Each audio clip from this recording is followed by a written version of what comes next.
Do you remember at the end of the film with Charlton Heston, which was actually, I think, commissioned by Bronson? It was a film that was very much made to celebrate the success of General Franco and Franco's transition to democracy of a sort.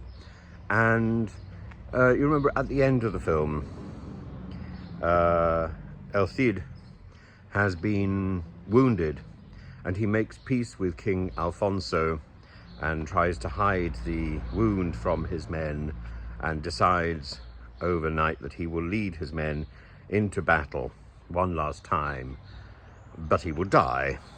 So he's put on some sort of scaffold on his horse. His corpse is put onto the scaffold on his horse, and he rides out of history into legend. And there we are, the end of the film. He knows the film is ending, and he says how wonderful it is to go out having made peace with his king. And it's a stirring film in so many ways. Sophia Loren is spectacular. Charlton Heston is statuesque. And I'm reminded of that film and of of that final scene where Heston makes peace with the king and is grateful to be dying a loyal subject of His Majesty back in the fold again. And you can hear the same sort of loyal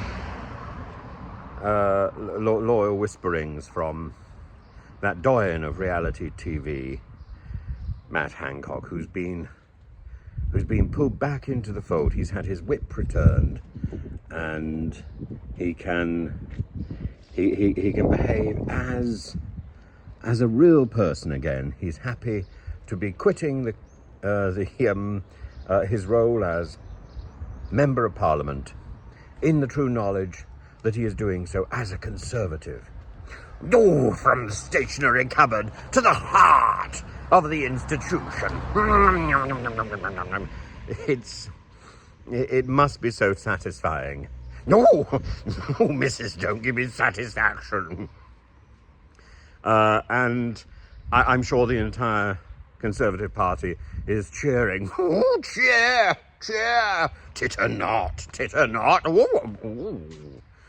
as Matt Hancock emerges. I'm emerging from the stationery cupboard, fully intact, his reputation restored. I'm restored!